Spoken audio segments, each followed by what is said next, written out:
mute yourself. Felix, mute yourself. You're coughing.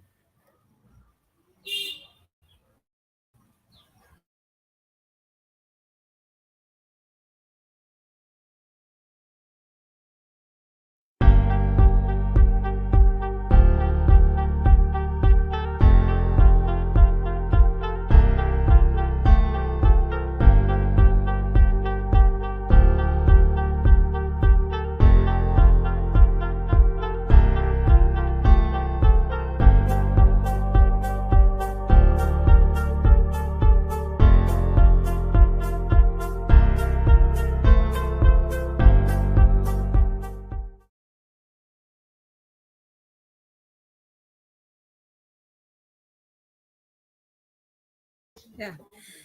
Good morning, good afternoon, good evening. Depending where you're joining us from. Uche Lin is my name. I'm founder 24 Digi Skills Nigeria, and today is another full pack episode of Sharing is Caring. Actually, today is our Thriving Thursday, where educators across the globe and the thought leaders will come to this platform to share their experiences based on their teaching philosophy, SDG actions, technology integrations, and even pandemic scenarios, their experiences, teaching journey, and so many more. And today we have speakers or panelists that are joining us today from, let me start with Ambassador Kamaku Felix, all the way from Kenya. He's going to be our co-host. And today also we have Professor Kuma from India. We also have Professor Cliff all the way from Philippines. We have Professor Phil Griggs from Spain. And here to join us is Professor Hayat from Tunisia. And today is now going to be a dull moment with all of us here, since we have thought leaders in our midst that are going to share their heart out. So before we proceed, I would like to call upon my co-host, Kamaku Felix. Excellency, the stage and mic is all yours now. Yeah, good morning, good afternoon, good evening, wherever you are joining us today for this amazing session, the 24th series of our talk show. It has been a long journey. Thank you so much, Uche. The energy you have has been amazing.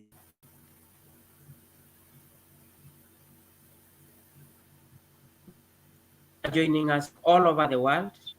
Thank you so much, the panelists, for today. I want to recognize your presence. You are most welcome.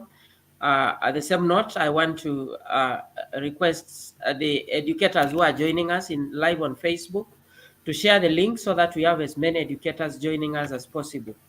Apparently, I'm having a cold. When I talk a lot, I'm experiencing some coughing. So today I'm going to be just standing in, just in case we have any problem with the network. I'm going to be standing in for Ambassador Dr. Uche Linda. Otherwise, it has been a great journey. We have enjoyed the journey. Thank you so much, Ambassador Dr. Uche Linda. You have been a great leader to all of us. And at this juncture, I want to take this opportunity to welcome you, Your Excellency, Ambassador Dr. Uche Linda, so that you can carry on with the batch of panelists. I think today we are just going to be having one batch, and this is because we had already talked with Uche that I'm not feeling so well, so she's going to be getting on with the rest the panelists, and then I'm just going to be standing in for her. Otherwise, with those few remarks, I want to welcome great educators from everywhere. You are joining us. This is the right place to be. You are most welcome. Thank you so much.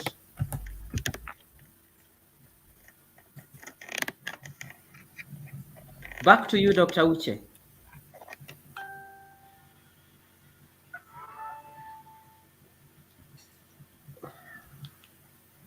Hello, Uche.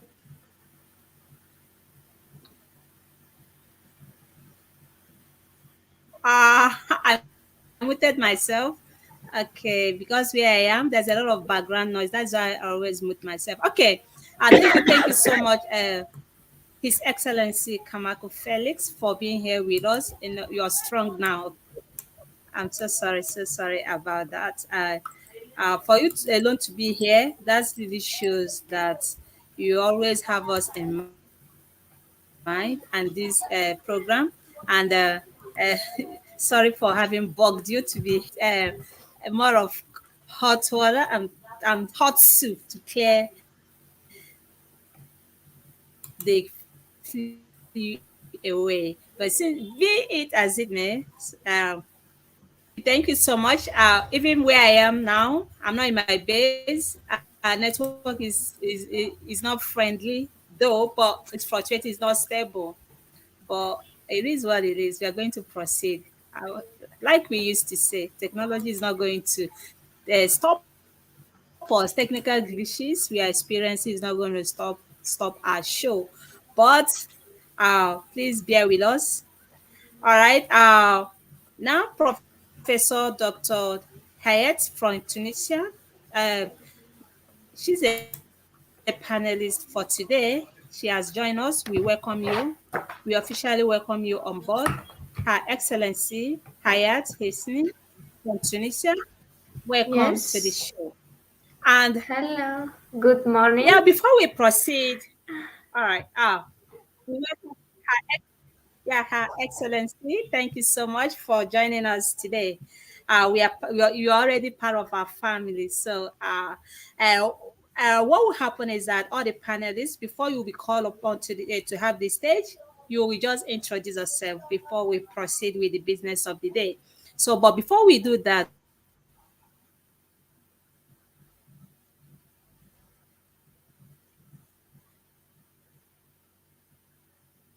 to go to our social media live session.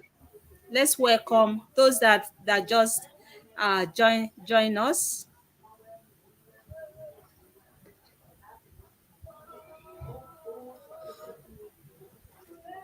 Okay, I'm so sorry about that. My network is fluctuating. It's not stable. It's not stable at all. So first of all, across our social media platform, the first person that joined us today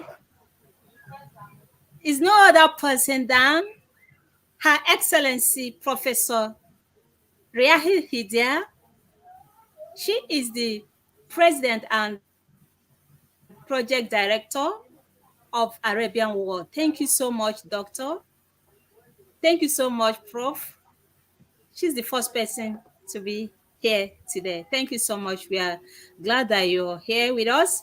Let's welcome Bandu all the way from Romania. She's always been so supportive in all our events. She's always shows up. Thank you so much. We really appreciate you. Let's welcome Professor Sue from Iran. Thank you so much for tuning in, Prof. We are glad. Thank you so much. Felix is not all that strong, but he's here with us today. Let's welcome Ahmed all the way from India. Greetings from India. That's what he said. Thank you. And we also have Riyadh.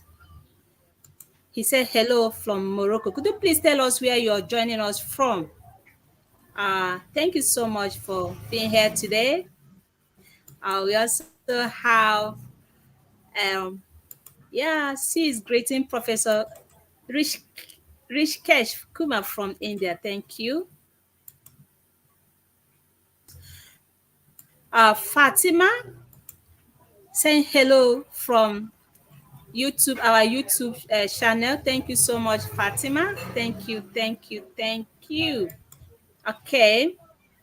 We have also Professor Sefiu Taiwo from Nigeria. Thank you so much, my prof. Thank you for tuning in. Thank you. Okay. We also have uh, Ahmed Omar. I think you're tuning in from I don't really know, but I know it's in one of the from Asia, I think. Thank you. We have Ambassador Fred Yo tuning in from Ghana. Thank you so much, Ghana, Africa. Thank you so much. We also have okay, the name is in Arabic, but the person is joining us from Tunisia. Thank you for being here with us today. We have Sue is from Iran, and we have Isaiah all the way from Kenya. Thank you so much for being here today.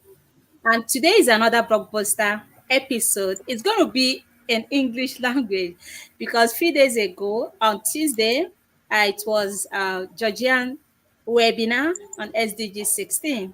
And yesterday was Arabian World. And people were complaining about the translating the language to English. Today is just for English language, and everybody will be carried along. Thank you so much. Okay, I think okay, we have some other people. We have Violet tuning in from our YouTube channel. Thank you so much. Thank you, Fatima. Thank you so much. And with this, without further ado, I think we're going to go straight to start with business of the day. We officially welcome everyone on board.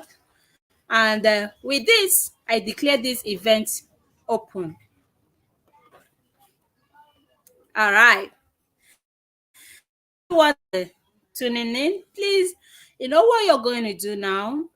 Click on the live event share button. Click on it, share to your platform, share to your platforms, your groups, or your profile so that you get to other educators to join us because this is just an English version of sharing is caring. There's no point as a human, as an educator, editor leaders, if you have accumulated the whole knowledge in this world without sharing it, without giving a quarter to this back to the society, it doesn't make any sense. That is why in this platform we are here to learn with and from each other through our experiences, philosophies, technology integrations in and outside the classrooms, and even the way we handle the pandemic scenario, first to fifth or sixth wave. I don't even know the wave we are right now, and all the SDG actions, and so many more. Please just share, click on share button to share to others so that we get to others. So with this, I'm going to call upon the first panelists are going to have the stage. Please, our panelists, I officially welcome all of you in today's show. Please introduce yourself first. So the first panelist that I'm going to start right off with is uh, Professor Dr. Cliff Ransom Wendell from Philippines. Sir, Hello? the stage is all yours now. Yeah, can you hear Hello? me? Yes, Dr. Oji. How about me? Can you hear me? Yeah, I can hear you. Okay. Hello, Yeah, everybody. Thank you perfect. so I can much hear for you clearly, tuning sir. in and for watching. Yes, I'm ready.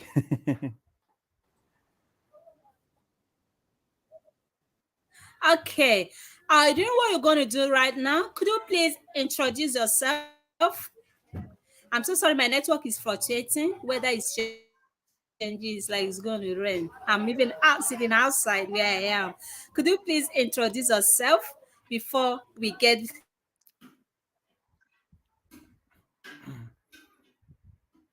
Yeah, okay. Yeah, sure. Can I proceed now? Hello? Hello, everybody. Good day. Wherever you are in the different from the different continents of the world, I am Professor Cliff Lilangan. I actually teach social sciences and general education subjects at Holy Angel University, and I am very glad that Dr. Ochilin has invited me again to be one of the panelists in her Sharing is Caring talk show. So thank you so much. That's it.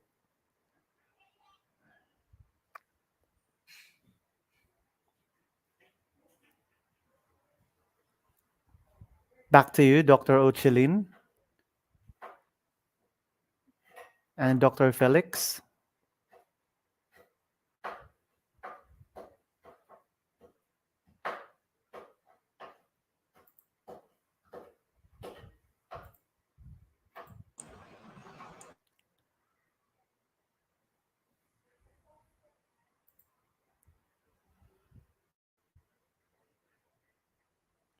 Hello to those of you who have greeted us.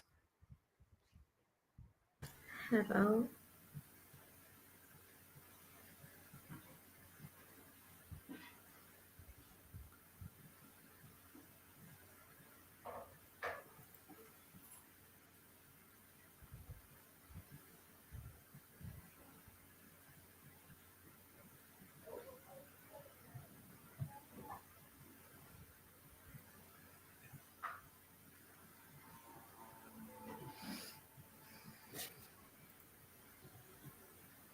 Okay, I'm so sorry about that. I'm freezing. The network is changing. It's the network that is muting me. Imagine, couldn't imagine that. Okay, can you hear me now? Yes, yes, Yes. Dr. Ochi. Yes. Hello. Okay, I'm so sorry about the technical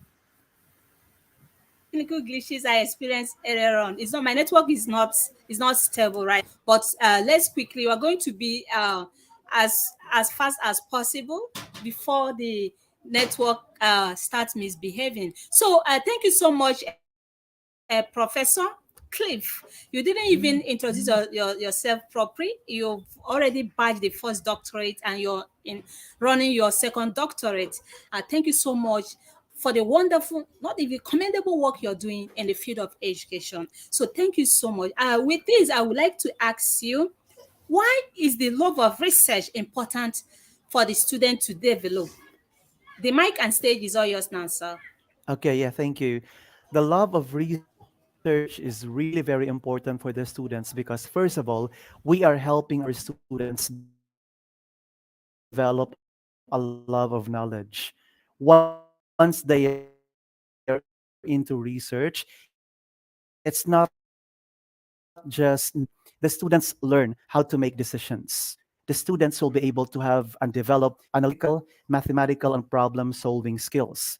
On top of that, students will be able to develop as well a love of reading once they are into research. So academically, these students will grow more and more.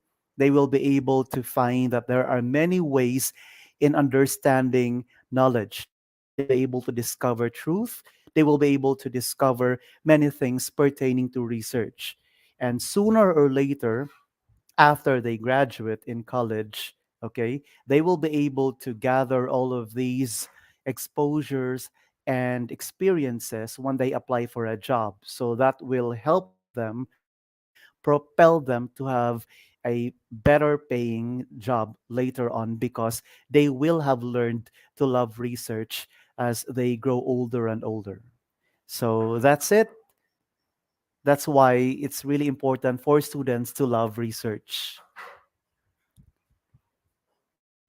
I hope I was clear and I hope I was heard.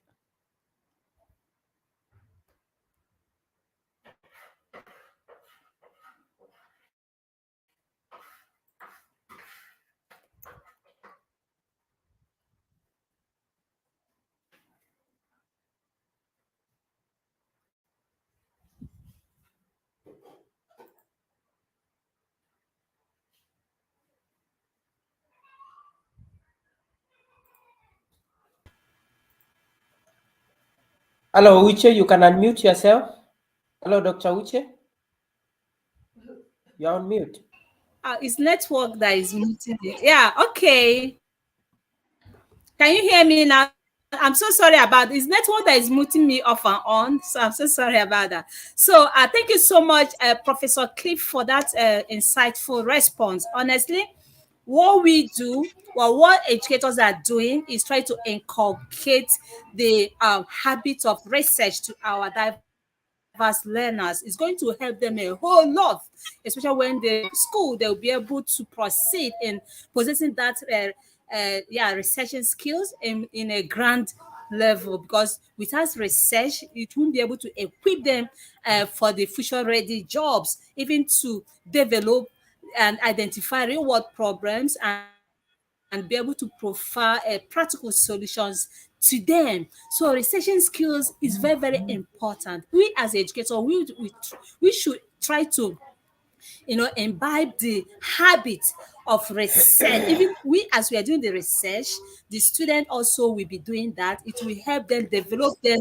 for them to possess these skills. It's very, very important. It's one of the core values of 21st century learning skills. Thank you so much, Professor Cliff, for this wonderful input. So the next Kuma from India. Sir, hope you can hear me.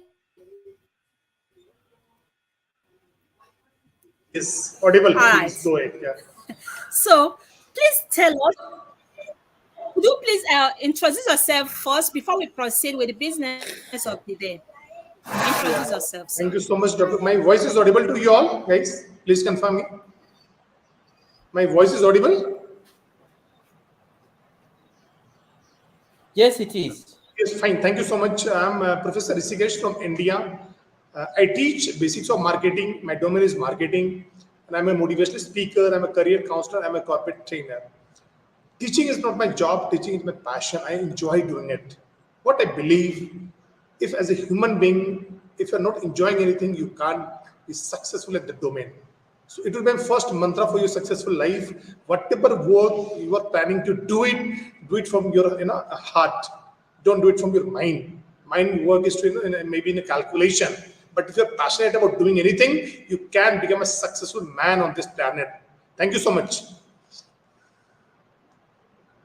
Over to you, Dr. Uche.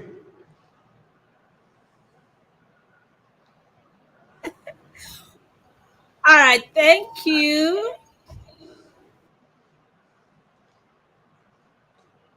Yes, please go ahead. Wow. I'm just trying to, okay, I'm back now. Yeah, thank you so much for that wonderful intro.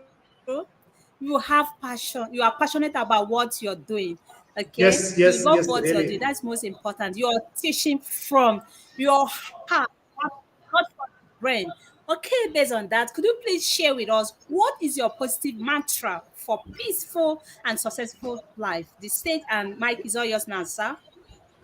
Yes, thank you so much, Dr. Uche. What I believe as a human being, what is a dream? What is my need? What is my want? What I want to become in my own life? See, some of time, what we do, if we talk about this education system, it is my personal opinion, what I think. If I want to become a doctor, if I want to become an engineer, if I want to become a good maybe in a civil engineer or maybe mechanical engineer or maybe manage any organization or maybe if you want to become an entrepreneur, what is the ultimate aim? Why we are doing something? Purpose is very clear. We want to become successful at that domain, right? Successful can be defined by different means. For me, maybe money is important. For you, Dr. Uche, maybe your passion is important. For somebody, or maybe Professor Phil, different professions is there. So what I believe, first and most important thing, you should identify your potential. If as a person, if you are trying to do something, or if I'm trying to do something, I should know what I can do. First and most important thing, and you should try to identify your dream in a such a way at least you can live with that dream. Don't leave your dream. You should enjoy your dream. If let's example, if I'm to become a best professor in the world, what I should do, I should identify what kind of qualities are required for becoming a good professor in this world, right? So I should identify what are the different attributes of a good professor, right? And I should work on that. Second point. Third, try to develop your personality. That is important. What I believe, when I deliver my session on a different platform, it may be on an online or offline mode, one quote I always discuss with them: your network is your network. Please develop your network. If you're good in that, you can become a successful person on this earth. Fourth and most important thing, always there should be some smile on your face, and gratitude is the best attitude. Always be humble. If any person in this earth has helped you at any point of time, you should respect them. and you should try to help any human being on this planet. It's not about any person. It's about it should be our culture. It should be our relationship. It should be our motto. See, money we can earn, right? We can build a big house. We can purchase a big car. But if we don't have good attitudes, maybe on a gratitude or a relationship or honesty, we can't do anything.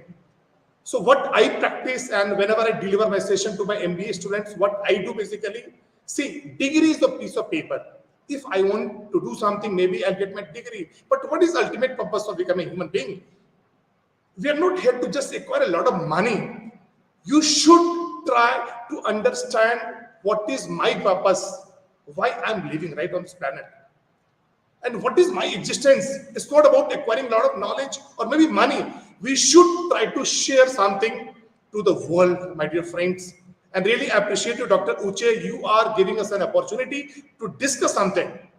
I'm an author also. I deliver a lot of sessions for the corporate. So there is a lot of challenges in this world, right? So you should try to identify if you are a person who can deliver them, who can guide them, right? Who can help them out. That is the best mantra for a successful life, what I believe. It may be in the night time. If you are, taking 8 hours sleep, you are very, you are a successful man. It doesn't mean how much money you are having. If you are physically fit, if you are mentally fit, if you are emotionally balanced, you are a successful person, what I believe. So I think, all have liked my approach, and whatever, thought I had delivered, it was helpful to you all. Thank you so much, Dr. Uche. Yeah, Professor Cliff has asked me inspiring insight about what should be what I believe. Teacher and most Okay. knowledge is fine. For a teacher, knowledge is fine. But second thing, you should try to share and care about your attitude to your students, what I believe. Try to develop that skill set. And again, we are here to not just giving, some knowledge. Knowledge is fine. They can get from different sources. During these 2 years of lockdown, what we have learned, they can learn something. They can acquire maybe certification. They can acquire that knowledge from online platform. What we should deliver them, we should try to, develop them as a good citizen in a world, right? So we should work on that. And as a person, we are a role model, right?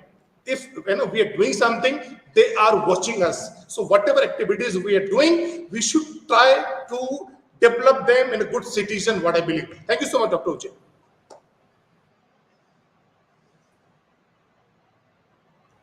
I think my point was clear. Professor Cliff and Professor Phil. Oh, yeah, it's clear. Thank you so much. I'm sorry, it's network that is muting me. And thank you so much for Yes, that I can understand insightful response to the question. Honestly, I really understand how your positive mantra for peaceful and successful life. Honestly, whatever that we are doing in different spheres of life, we should be positive. That is one thing. And we should be, investing in education. Thank you so much. I'm just right. I just want to run it.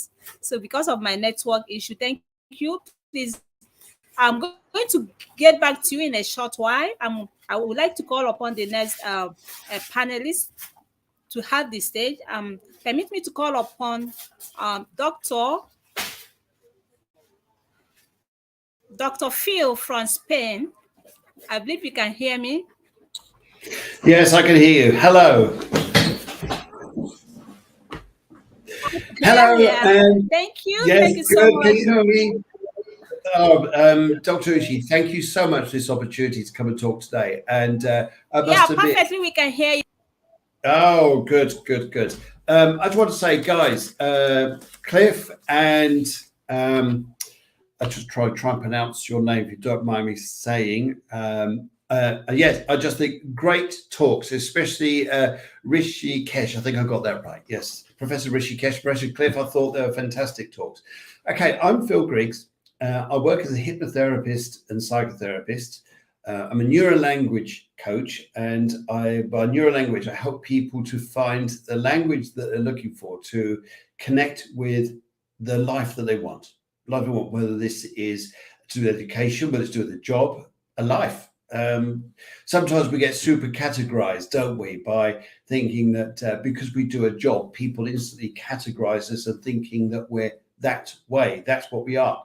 Sometimes it's interesting here to have a life is sometimes the greatest thing rather than just doing a job.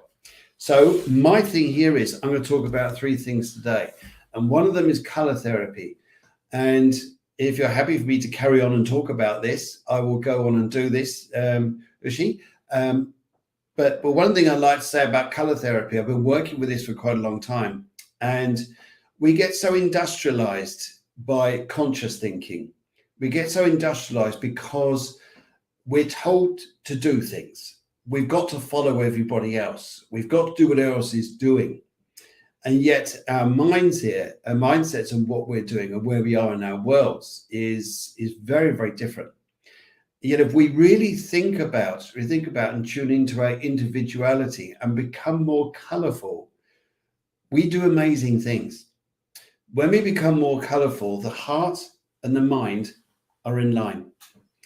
When the heart and the mind are in line, we often find here that the gut then becomes in line. If we can find a feeling within our guts that you're happy with yourself, you become amazing. And it is interesting here because with color therapy, we can release ourselves from the prison sometimes we keep ourselves in. It's interesting when we think about even COVID itself, that we were trapped inside our houses. And yet sometimes that's like our minds, isn't it?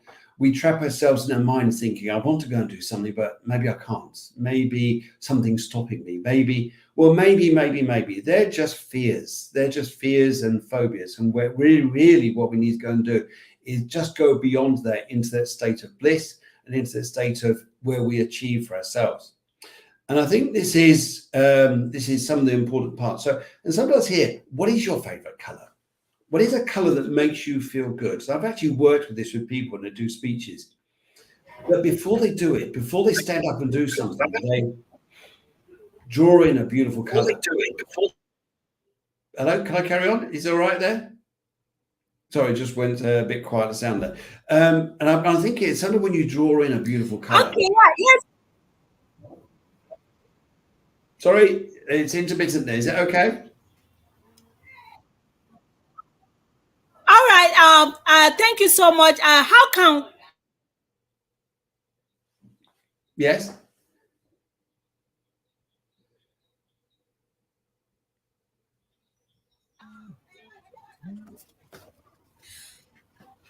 how Hello. can color therapy help people? Can you hear me?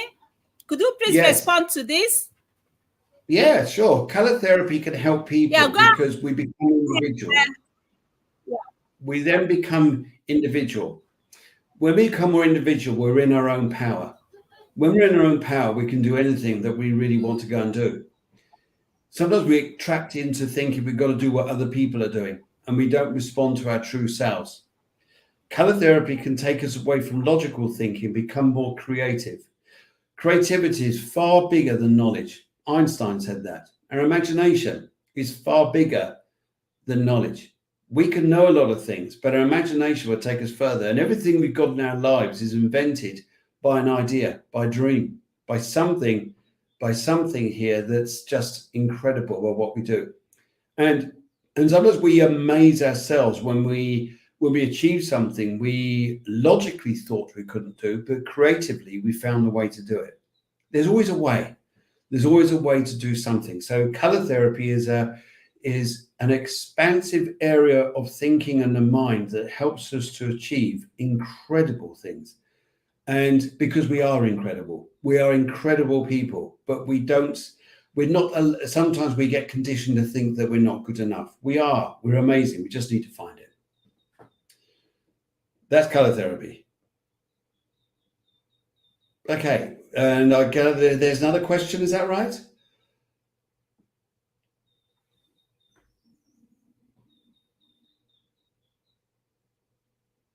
Okay, I'll go on and talk a little bit. I've got to talk a little bit because I know the sound isn't playing up there. And what I'll do is I'll briefly talk about goal setting. There's 2 types of goals that people go for. a lot of people think about goals, about things they want to go and achieve, and they become very interested in doing a goal. They become very interested because, yes, and often when we're interested in something, it's often something that's external to ourselves. Oh, yes, I'm interested in doing that goal. It's not inside us, it's external. The problem with being interested in something, we'll probably stay interested this month, we'll probably stay interested next month, we'll probably even stay interested the next year. Eventually, we may come around to it. Eventually, we may reach that goal. But then there's the other side of goal setting, which is not being interested, it's being committed.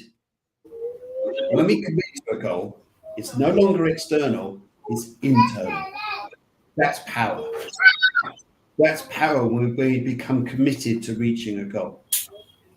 And there's several steps to reach this. One of them is belief. Another one is changing our habits. The old habits we used to have, which are blocking us. Sometimes sometimes the habits are formed by what's been taught by other people. It's sometimes the habits which are in our immediate society. And sometimes it's habits we've just got into. We need to get out of that.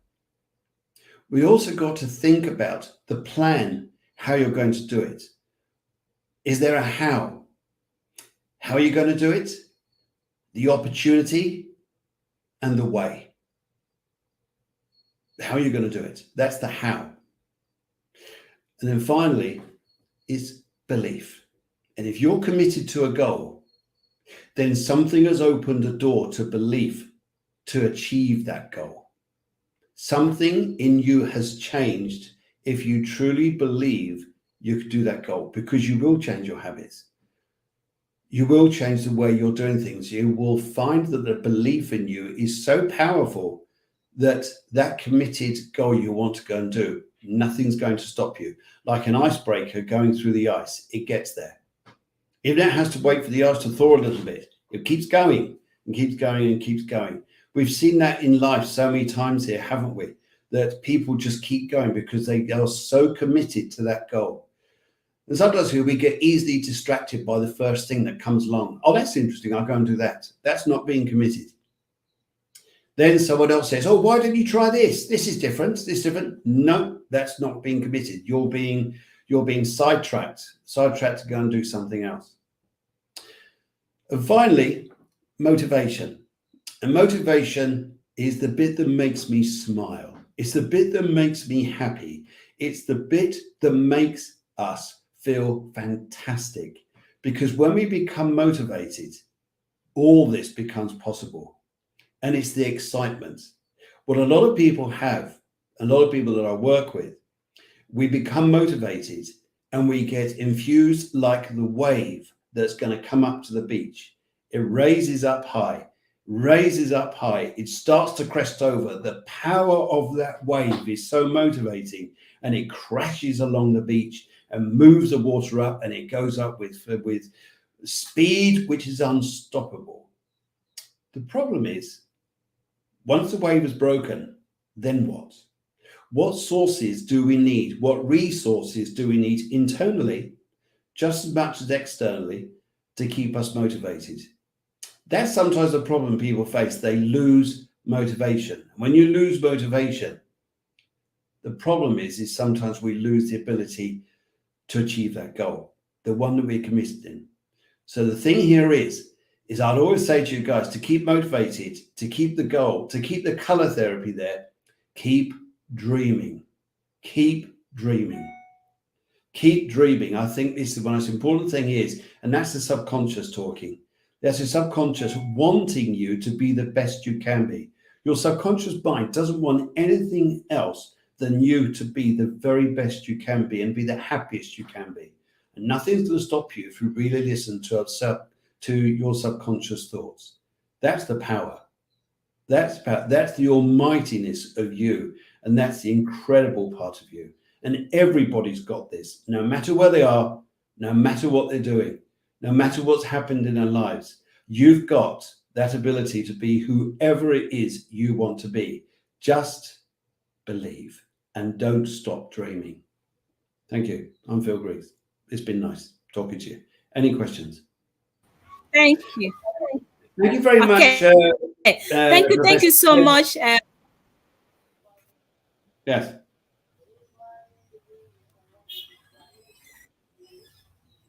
Bravo. Thank you so much. Thank you so much, Professor Phil, for that insightful. Uh, it's very, very insightful, honestly. It's been a Please, pleasure. Thank you for you're inviting going me. to. We will get back to you shortly if there's any question in Sure. a live session, so that once in a while we'll just go over to the live session to as soon as possible, sir. And permit me to call upon the next panelist that we have this stage, Professor Dr. Hayat from Tunisia. Hayat, can you hear me? Hayat, are you there?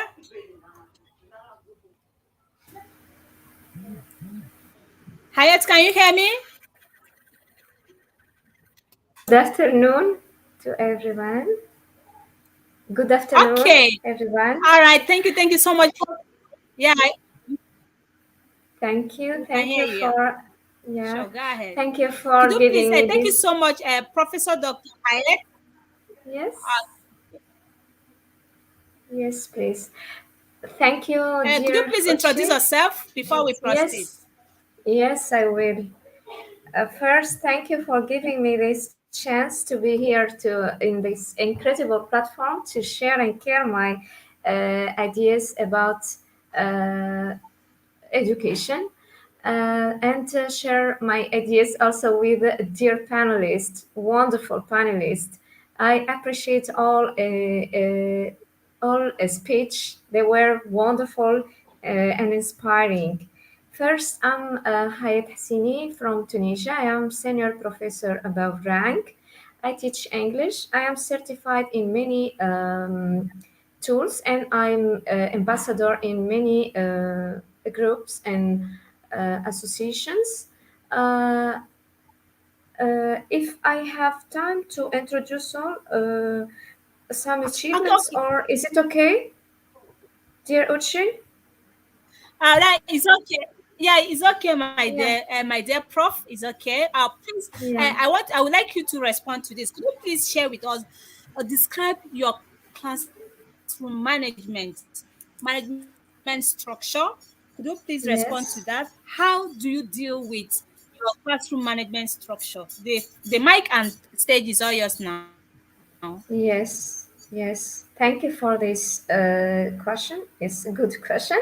The role of teacher in modern classroom has changed from being a controller and organizer to being a facilitator and guide.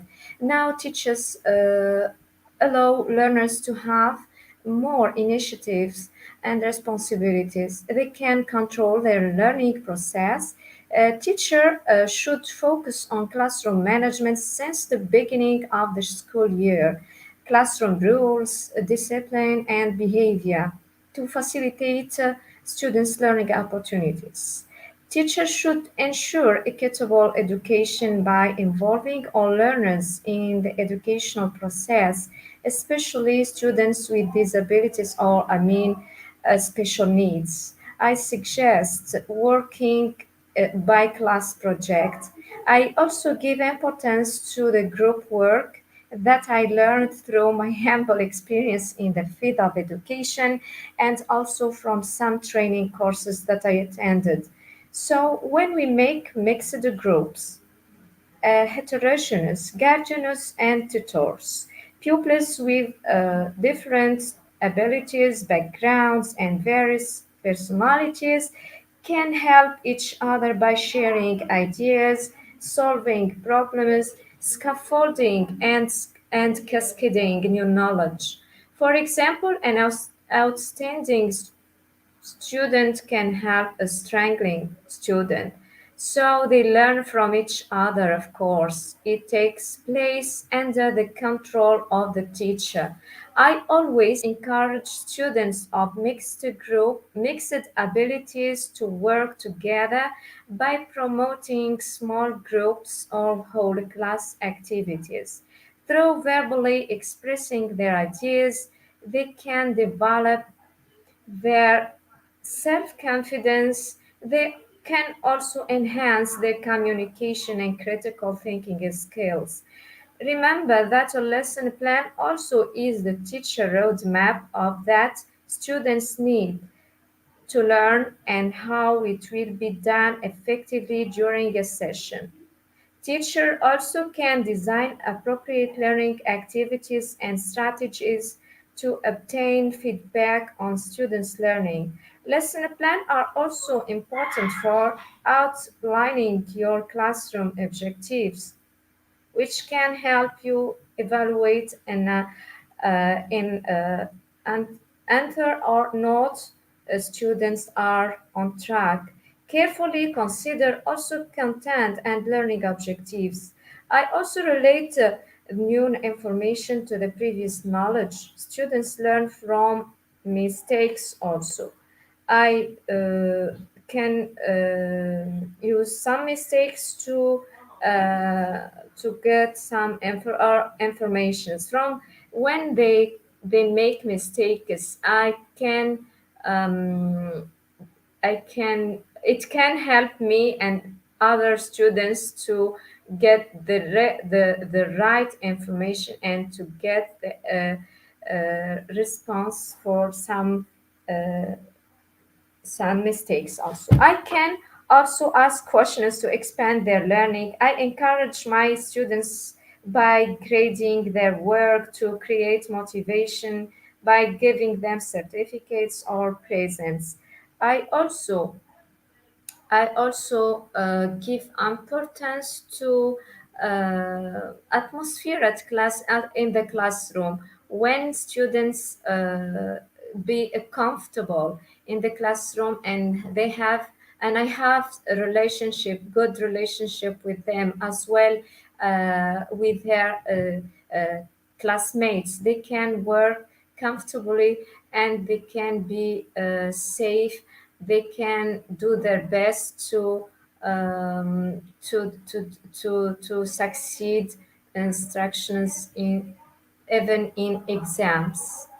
That's all, dear. If I answer your Thank question, question. Oh, thank you. Thank you so much, Professor Dr. Hayat, for insightful procedures. The way you're dealing with your thank classroom you, management structure, you really uh, explain it. Thank you so much. The way you're yes, handling your classroom management structure, I believe you. The way thank you you, just dear. stated it. All the teachers, yeah, you have a drum roll. Everybody are clapping for you. Thank you so much. That was so Thank you so insightful. much. Wow, Thank you. that's really commendable. I job in your classroom. I just really love your classroom management structure. I believe that is Yeah, how it thank you, should be. dear. I Thank you believe so that other educators, those are joining us from across platforms, that they picked one or two management structure. The way you're handling the classroom management is so awesome. Thank you so much for that insightful Thank you, response. dear. So Thank you I'm to going to call upon thank you. the next panelist. Permit me to call upon Professor. Get back to you in a short while. I'm going to call upon the next panelist that we have the stage now. Professor Dr. Ramson Wendell from Philippines. Oh, yeah. Welcome back. Okay, hello. Can you hear All me? right. Thank you so much, Doc. Okay, you're Yes. back with us. Welcome back, sir. So, Thank you. some of the reasons why students are not really into research. Could you please share with us some reasons why students, most especially students of these days, they don't like to engage themselves into research, or they don't want to inculcate research skills, or what? Could you please share your thoughts on that? The mic and stage is all yours now, sir. Okay, hello. Okay, I hope I am audible. Yeah, I Well, can hear you. Go ahead. yeah, The based mic on is yours. my, thank you. Based on my Perfectly. personal, I can hear you. Go ahead. okay. Based on my personal observations, I think some of the reasons why students are not really into research are the following. First, there could be lack of motivation. Now, one of the ways or the reasons why students do not love research is because they lack the motivation to pursue research. There could be other distractions or other factors, personal and financial perhaps, that make students sort of draw themselves away from research. Another reason could be a lack of focus. Now, here in the Philippines, for example, there are many students that live in far flung areas and provinces and who do not even have lots of or great access to internet connection. So, that alone could distract them not to focus on research. So that's another very valid reason. Another valid reason why students are not into research could be poor time management. So that's another very legitimate reason why these students do not love research that much. So probably they are bombarded with lots of activities in school already, plus household chores, plus other personal issues in their lives that would render them incapable of totally liking research. And it's not really just for students, even some professionals are not into research because they think that research is really tough, it's time consuming, among other things. And maybe, since I'm just given 3 minutes for this one, then maybe another reason could be lack of relevant experience. So these students who lack relevant experience in research may consider research to be so out of this world. It's like they might consider research as sort of a burden on their part. So that could be another legitimate reason why students are not into research. And of course, we could add more reasons to this one. So, lack of, as I said, lack of motivation, lack of focus, poor time management, and among other distractions. And of course, lack of relevant experience added on top of the list why these students are not into research. And we hope that we as educators or professors will, of course, we do our part, we do our very best to make them like research. So we too have to love research in that way. So later on, hopefully, with some additional time given, I'll give some concrete examples as to how we could appreciate or like research more. So I hope I was able to share some insights based on the reasons why some students are not into research. So back to you, Dr. Uchilin.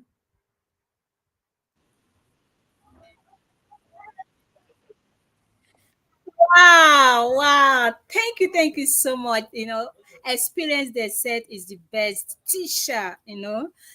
Based on your experience, you've really, narrow it down to a layman's language, that the major reasons why students of these days, of this young generation, don't involve themselves in yeah, researching, yeah, it could be yes, relevant experience. That's, most of them doesn't have experience, and two, yeah, motivation. Honestly, students needs motivation. Even educators themselves, we need motivation.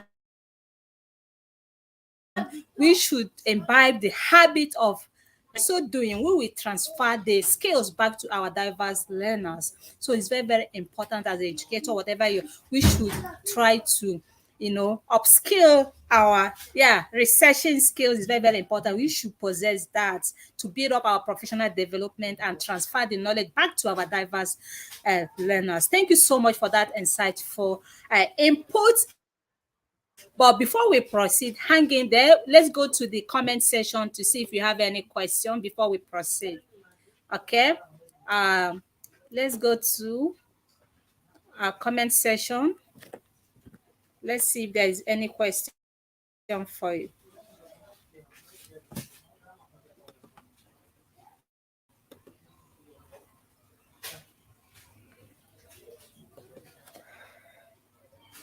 Okay.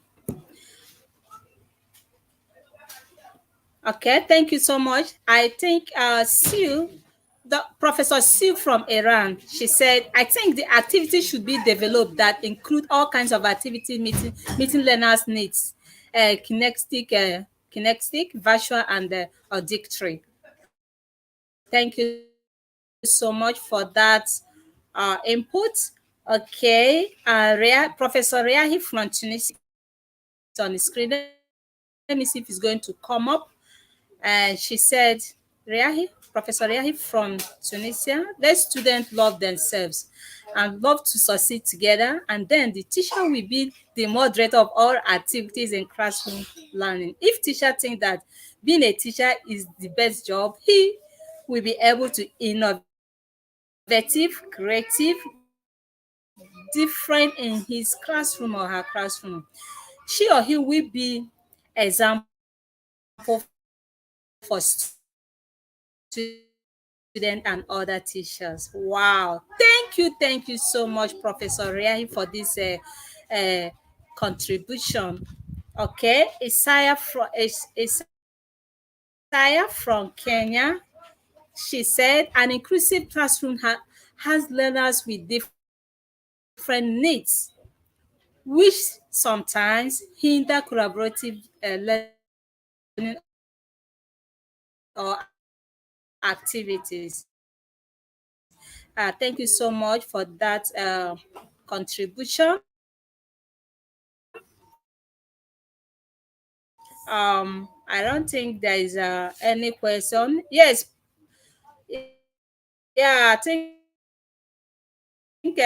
Professor Sue, she's referring to Professor Hayat. She said, yeah, Professor Hayat, learners learn better when they love their teacher and subject. It is more effective. Yeah, I totally concur with you. And we have, she also said group activities, I think, is the best way to involve all and of course group work division. Yeah, thank you. Yeah, that's totally uh, acceptable. Yeah. There's a question here from, how do you involve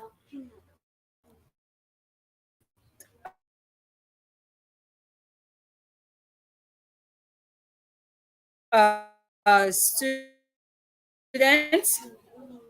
How do you involve all the learners given in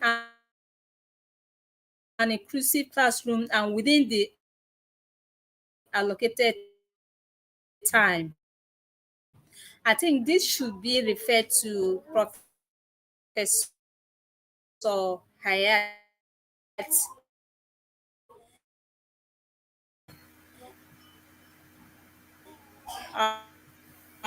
Okay, you're going to respond to that. It said that we should encourage learners to develop intrinsic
Dr. Uche, your voice is not audible. It's a network issue, I think. Dr. Uche,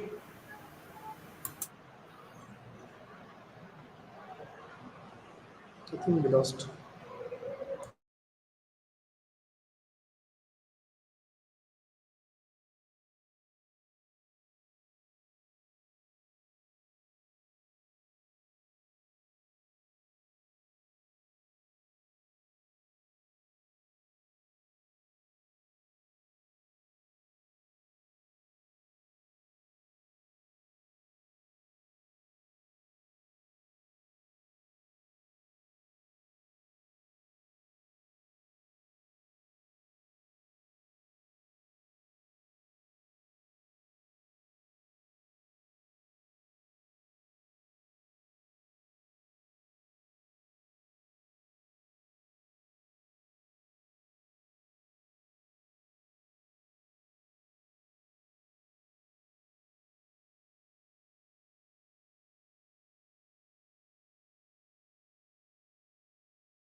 Hello, can you hear me? Yes, Dr. Uche, it was some network issue from your end, I think, right? Yes, we can I, hear Yes, you. now I am so audible. sorry. Okay, I'm so sorry. The network just kicked me out from the session. I'm so sorry. It's not stable. It's fluctuating. So I'm going to call upon the next speaker that are going to have the stage now. Heads, you are back. Please respond to this. Yes.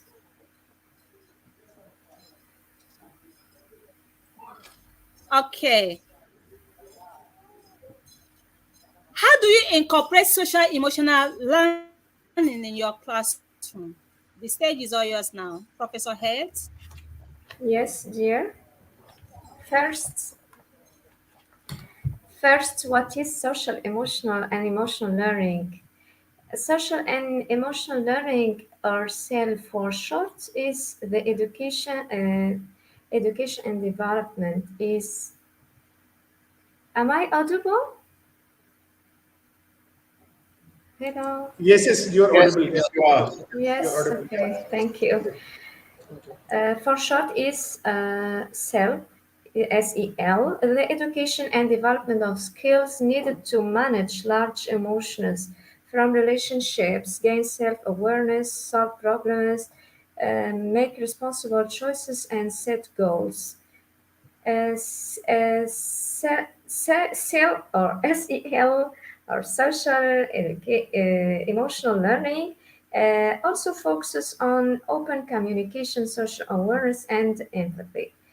So, social and emotional learning has become a challenge for teachers in the current global situation and with the continuation of distance education and e-learning.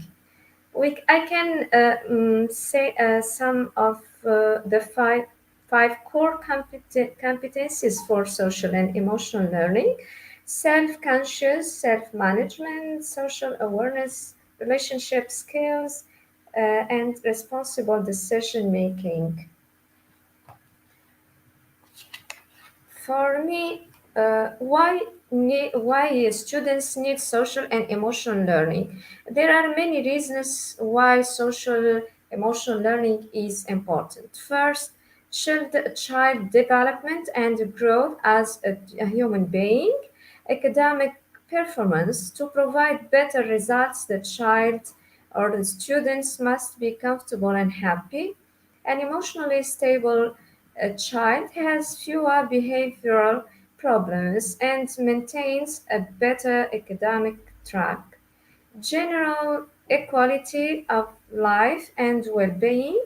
When a student is well taught social and emotional skills at an early age, it will help him as he grows into an adult to manage life challenges and stressful situations, adapting to future jobs, succeeding in the workforce, and being able to manage problems and conflicts is a skill that every adult needs.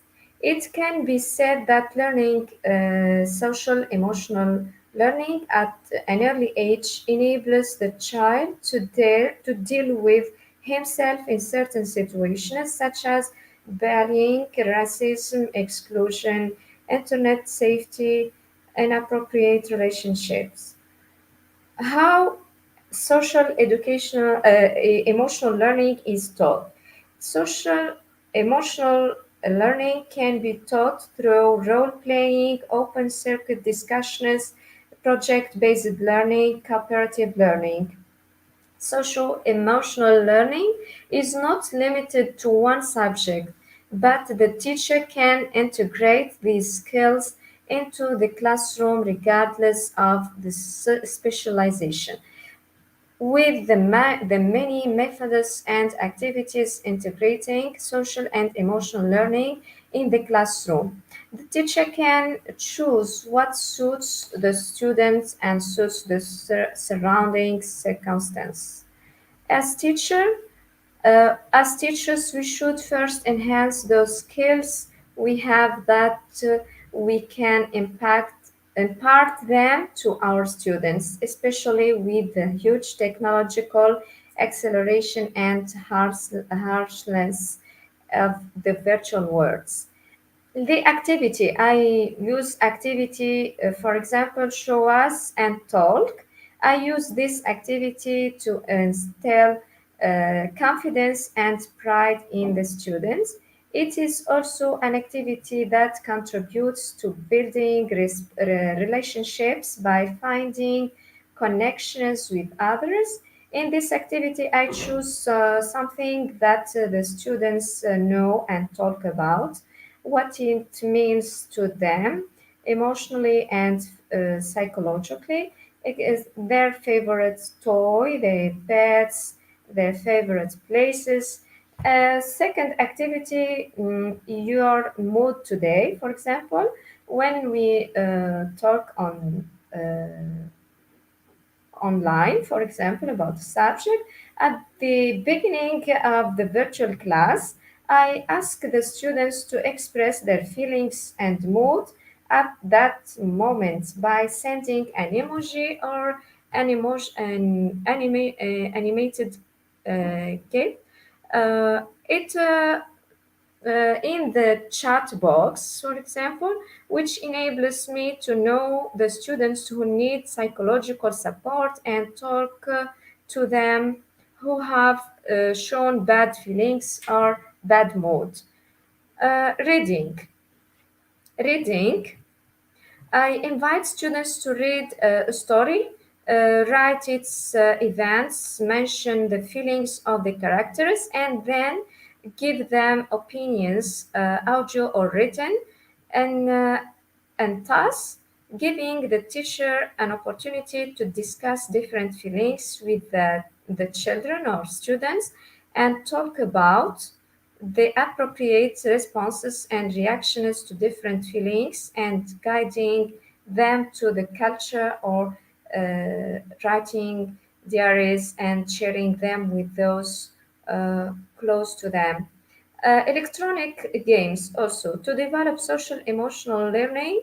competencies, teacher can use many resources and games to design, create, and share electronic games with students.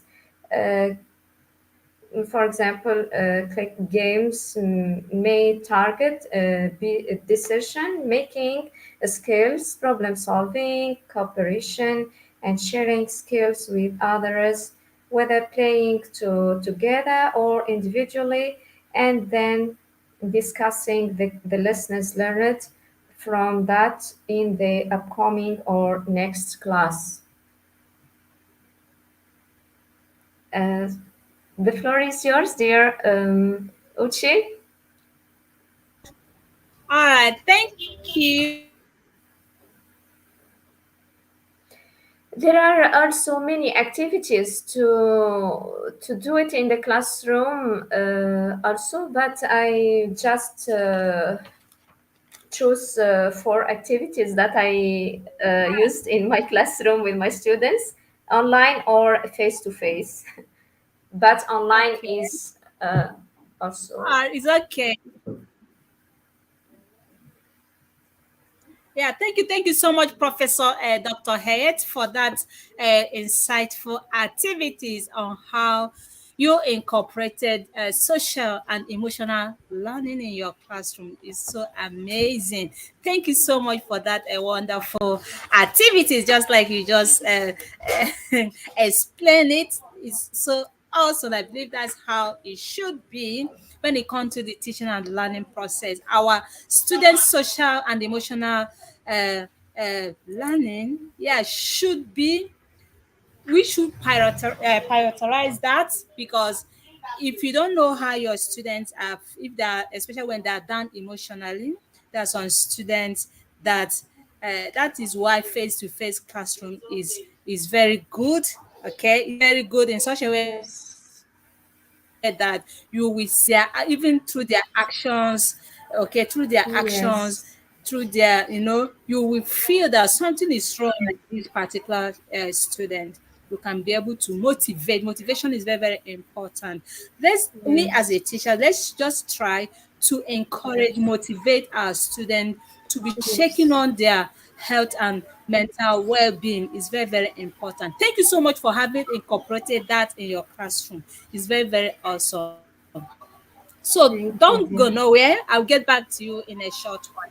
So please, let me Yes, apologize once again. My network is not stable. I'm freezing up. Please permit me to call upon the next panelist that we have the stage now. I'm going to call upon Professor Rishkish from Kuma from India. Can you hear me? Please, the mic is Yes, all yes, it's yours very good. now. So I would like Yes, to know. Okay. Yeah, we're talking about sharing and caring is one of the best methodologies to improve students' confidence and learning. Please share with us, what are your practical experience as regards to this? The stage and mic is all yours now, Prof. yes, yes. Thank you so much, Dr. Uche. And I was listening, Professor Hayat. Really, I loved the way he was explaining live example.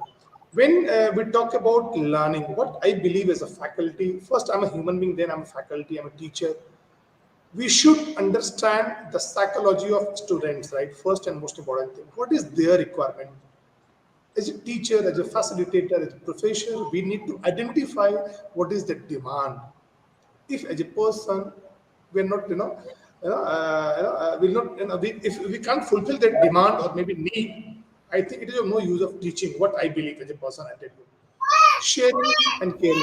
Why I'm choosing that word? And again, I loved your entire I think episode. I always watch your episode, right? Sharing is what? Sharing doesn't mean just sharing of knowledge. Knowledge is fine. If and I'm and my students are in MBA first year, what is their purpose? Purpose is very clear. They want a good score in that, maybe first semester, second sem, third sem, fourth sem. After 2 years, they'll get a maybe good job in industry. Sharing, what does it mean? Sharing means sharing of knowledge, maybe on a curriculum, some of time in this competitive era. What what as a faculty I have, it is my observation, I'll tell you, they're not in a mood to learn something, right? They are maybe emotionally unstable. So as a facilitator, as a faculty, we should try to motivate them to do something in their life. First and most important. Second, we should be a good mentor. In my college, we have good mentees and mentor relationship, right? Maybe 10 to 15 students are there, and we conduct different activities altogether. Reason being, we should identify what kind of challenges they're facing. As a faculty, if we can't find out what kind of challenges they're facing, it would be very difficult for us to identify, or maybe we can't motivate them. So identification of any maybe problem in that person is important. Once as a teacher or a facilitator, if we have identified that problem, we can work on that. And I'm maybe in this hybrid mode, what is my observation, I'll tell you. We talk about online model. Online is fine, but again, person to person education is the best methodology. It is my individual approach. Reason being, we can identify out of 30 or 40 or maybe 60 batch, right? Maybe total students, maybe what kind of problem they're facing. It may be a language barrier is biggest challenge, what I feel. Somebody is from maybe a different medium, so they're not able to understand what faculties are communicating with them. First. Second, we should try to develop some different module where they can discuss their personal experiences also, right now. That is important. Reason being, if they're going to share with the personal experiences with us, we can give them the best solution if they're facing any problem. So second is the problem. First was the problem identification. Second, how we can develop the best solution. Third, practical is the execution is important. Let's example, in my class, there is one student, his name is Mr. X, and he's facing some problem in maybe in any language. So what is my duty? If as a person, as a facilitator, if we can't share my experiences with them, they will not learn it. Practicality should be there. And if as a person, if you are going to take any decision, be rational. Don't be emotional while taking any decision. Reason being, in this competitive era, we talk about a lot of challenges. We talk about social media. We talk about maybe, there is a competition. We talk about there's a challenges in terms of skill set. We know each and everything. But again, as a person, I focus on solution, solution, solution. And I always motivate them. Don't discuss about problem. We know there is a problem. So again, we should work on solution. Again, we need to identify through sharing and caring. Let's example, Dr. Uche and all the panelists member of this platform. If you are using mobile phone, let's example, right? What we do right now, we love that stuff. We love that accessories. Don't touch my mobile phone. Don't touch my this stuff right now. We love that stuff. So if we talk about human being, what is my purpose? My purpose is to just motivate them, right? You care them right now. If we can't care them, they can't grow in their life. Growth doesn't mean how much money you have earned. What is the respect? What is the relationship? What is the integrity? What is honesty? Right now, what is gratitude? That is a very important factor. So sharing and caring was important. I'll give you a small example. I'll tell you. Just a few years back, I was teaching in a class. One girl, her name was Mr. Ruchika. Let's say Miss Ruchika. She was not able to understand what we were discussing. Reason being, it was some a different issue. So what I have done, I'll tell you. I called the girl, came in, and I shared them, right? So whatever challenges you are facing, just to share with me. Right now, I think more than 2 hours, we're discussing on her problem. She shared with me, and in next time, she was a topper. Can you believe it? So identification of the problem is the biggest challenge. And as a person, if I have identified what is the problem, we can work on them. So sharing and caring is the best methodology. Whatever you see. If you talk about, that's a blended learning. What is that? It may be online and offline mode. If you're using this StreamYard, what is the purpose? Purpose is to communicate something on this platform. If we are writing on a maybe whiteboard or blackboard, what is the purpose? Purpose is about communication. Whatever knowledge is. My voice is clear with you all? Yes, can you confirm me? Yeah. So sharing and caring. Yeah, I can. Yeah, perfect. Different methodology we are going to opt. It may be on a online mode or maybe offline mode. If as a faculty we can't share and care, we can't develop them, we can't motivate them. Thank you so much. Over to you, Dr. Uche. Over to you, Dr. Uche. All right. Yeah. Over to you, Dr. Uche. Yeah, all right. Thank you. Thank you so much. Yeah, thank you so much, Professor Kuma, for this insightful input. Yeah, you just mentioned that the best ever to, when it comes to, sharing and caring is one of the best methodology to improve, a methodology that boosts students' confidence and motivation. Thank you so much for that insightful. And with the Thank you so much, practical Dr. Uche. examples Over that to you you. awesome. Thank you so much for the commendable work you're doing with your student, not just only your student, but in the world at large. Thank you for your commendable efforts in the field of education. So, without further ado, permit me to call upon the next panelist, Professor Phil Griggs, all the way from Spain. Sir, the mic Hello. is all yours now. Could you please share? Yeah. All right, you are there. So, sir, Prof, what can we do to motivate and build confidence in people? Professor Reshkich has said that sharing and caring is one of the best methodology to improve student confidence and learning. So, could you please share with us what can we do to motivate and build confidence in people, not just students? The mic and stage is all yours now, sir. Thank you very much. I actually thought sharing and caring was a very big point that was raised by by earlier on there, and I thought that was brilliant. For my thing here, thinking about motivation and confidence building is interesting. We are naturally confident within ourselves, but life and society often knocks that confidence because we tend to measure ourselves up to other people. We tend to see other people, we think they're better than us. Maybe peer people have told you that, hey, you're no good at this. I mean, just imagine that someone says to you, no, that shirt you're wearing, it doesn't suit you. No, shirt you're wearing, it doesn't, that shirt there, that color really does not suit you.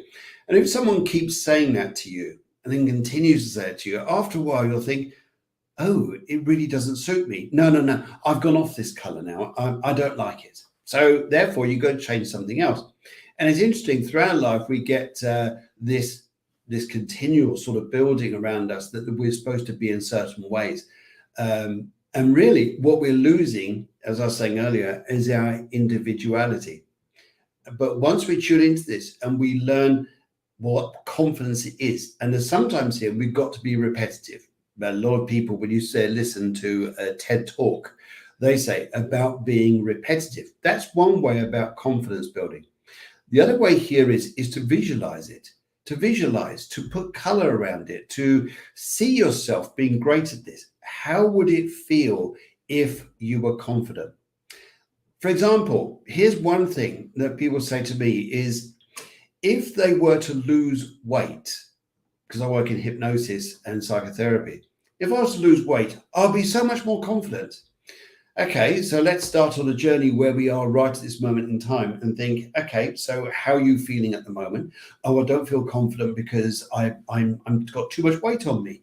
Maybe it's not just weight, it's something else perhaps. But just get the idea that that person at that particular time isn't feeling confident because then they don't feel good about their weight. Okay, so if we go down the road and say, for example, it takes it's going to take you 5 months to reach the desired weight you wanted to be, then how would that feel? They often say, oh, fantastic, it'd be amazing, it'd be incredible to feel like that. Okay, so feeling is one thing, being is another. So during this journey that you're going to go on to go and lose weight, why wait to feel happy and confident then when you can start this now? How would it feel if you were to start being confident now? And how much quicker and effective would it be to lose weight or the goal you're going for in order to feel good, in order to feel good about yourself? And once we start embarking upon changing our thinking, changing our thoughts, then we're into an amazing place. we then start to take on, we start to think about all the positives rather than all the negatives. One of the greatest ways to go and improve confidence as well is to take a photograph of yourself right now, right here and now. If you to do that and actually label it, that was the date I had no confidence. That was the date I didn't feel good about myself. And then go and stick it inside a wardrobe somewhere and just go and stick it up and just say, that was me then. Today and every other day, I'm going to build confidence. And self-talking to ourselves is often a wonderful thing. We don't do it enough. We don't do this enough because often when we talk even to ourselves about what it is we want to do to gain confidence, we do it. We could do it. We just think that because other people say, what, you talk to yourself? Yes, of course I talk to myself. Other people think you're strange because you do this. No, talk to yourself, because the more you're talking to yourself, you're up talking. Up talking gets us into great places. Up talking gets us to be amazing. When we're in that particular place, we then do incredible things. And so confidence building is something here that we can do. And it's something that takes on the road to go and do it. One of the greatest things is, and I've actually experienced this myself before I was going to appear on television, is that of all the fear you have about doing things, is to put that to the side and how wonderful it's going to be given an opportunity. How wonderful it's going to be that if you were to focus on all the positives you wanted to go and do, this would be incredible. This would be incredible. So don't wait to feel confidence. Don't wait for it. Do it now. Do it now. Do it this moment. Do it this moment that you are going to say to yourself, I am confident. Every step I'm taking, I am confident. In fact, if you want to wake yourself up big time for yourself here, to wake up confidence, often the feelings of not being confident are somewhere rooted in here because you learned it. You've learned not to be confident by other people. Now just take two fingers and tap on your heart that loves you, that totally loves you, does nothing else. Your heart does nothing else but loves you. And as you're tapping on your heart, it sends a vibration up into your mind, and your mind becomes awake and says, my heart's talking to me. What does it want to say? And as you're tapping on your heart, just say to yourself, I am confident and I totally love and adore myself. I totally love and accept myself. Just tap. Just tap. No big ding, boom, boom, trying to deep in there. Just tap. I totally love and accept myself. How would it be for you to accept yourself? How would this feel? It'd be an incredible feeling to accept yourself just as you are and to know that you can love yourself. That's confidence. That's building confidence. That helps us straight away. We could use so many different techniques to build it. There's just one I'm giving you. But often here, we just go and tap nice and gently on the heart. I am confident. I totally love and forgive myself for poverty consciousness of the past. Yesterday, it's gone. It's gone now. It's gone right now. It's gone right now because you're changing the state right now. And as you're tapping away there, you are really awakening yourself. Just tapping the heart, the bit that loves you. Bit that loves you. And then when we talk about motivation, sometimes it's good to go and have a peer. Someone you look up to, whether it's a rock star, whether it's an actor, whether it's someone like this. It's interesting, actually, one of the people I used to look up to, he's passed away now, but he was Sir Roger Moore. And I used to love him because of James Bond. But earlier than that, because of the Aston Martins he used to drive in the Persuaders. And with him, I admired my dad. I wanted to be like my dad because he got to drive cars like this due to the job he had. I wanted to be just like my dad. And I did.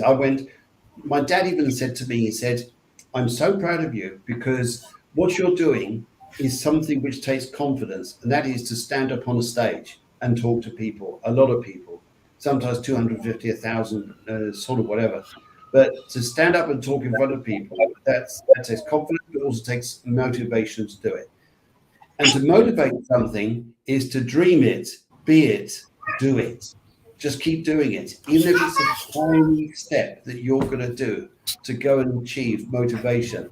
You'll keep doing it because one day you'll go and do something incredibly motivated, and the following day you'll do something, but it's small, but it's still motivation. It's still going to take you on a journey to get there. It's like a fuel of some kind, isn't it? It's like a fuel. And motivation is a fuel that feeds your soul. It feeds your ego. It feeds your power. It feeds you. And if you are in confidence with yourself, I totally love and accept myself, and you're feeling this driver coming in you, that's a good one too. Here's another method here. Just imagine a bike wheel. A bike wheel, and a bike wheel is partly inside of you and partly outside of you. And as you're turning the wheel, what's coming into you on the tire is motivation. What's going out is all the stuff at the bottom of the wheel, is all the stuff that was stopping you being motivated. So all the time you're spinning this wheel into you. It's motivation, drive to get to where you want to be. Now, if you're an motivational and confident teacher, tutor, trainer, coach, people will follow you. People want to be like you. People want what it is that you've got. I found this in just about everywhere I've worked in. I've worked with Premiership footballers. I've worked with criminals. I've worked with one extreme to the other, actors. I've worked with people in high professional places with hypnosis and psychotherapy to get their mindsets, their hearts in the right place. But I've also worked with people who are in extremely challenging situations, such as they lost their lives, they lost their family, and they're on their own. And I used to work in the prisons and prison system in the UK. And when you see someone change, it's a beautiful feeling, because you, as the coach, the trainer, the teacher, whatever's happening here is if you're giving out energy to the classroom or to the environment that you're in, and it comes back to you because they're following you and you're in congruence, which is a congruence, they're feeling the same as you. What an atmosphere. That class is going to want to come back week after week after week because they're going, wow, fantastic. Professor Rishikesh is here. Professor Dr. Elchi, Professor Right. Cliff is here. It's amazing. It's fantastic. They're here. I can't wait to get back in that classroom. So it's our confidence within ourselves. It's our motivation and the interest we have in other people. And one final thing is, I think, to work in a classroom, where things go and be,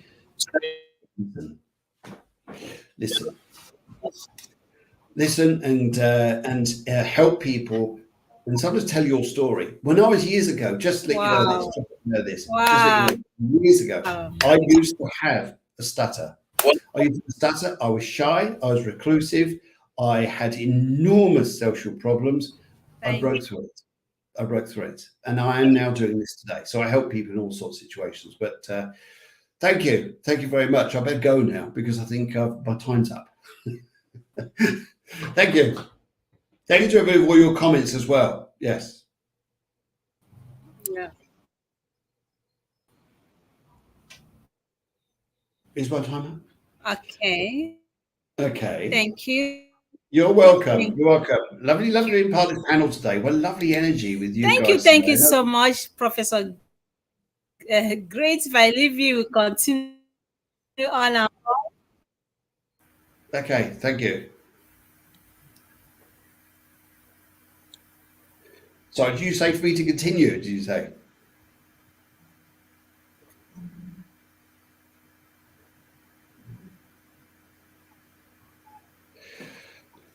Okay, whilst waiting for that. Oh, yes, so we're back now. Hello. Hello, Professor Griggs. Thank you for sharing your speech. Very, very nice speech, really. I believe in self-confidence and self-empowerment. Yes, you give us today positive vibes. Nice tips. Thank you. Thank you very much. I think in order to be... Oh, thank you. I think in order to be confident, okay, and in order to motivation. Can you still hear me? Yes, Yeah. yes. Just to say, if I could just say this one bit, so there's one bit here, and I love your point there, Professor You're Hayek. freezing I up think there. sorry, right? Is in order to be confident, in order to be motivated, we have had to be in a place where we weren't confident and we weren't motivated. You've had to be Yes, in those places to understand what it is. definitely. Yeah. Thank you. Thank you.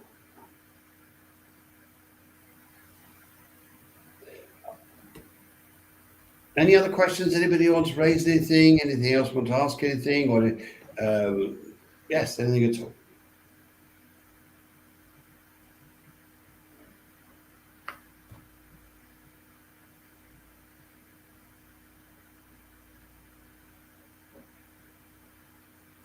And again, there is some problem, I think, I Professor think Phil. there is. I think there is. Yes, I think there is.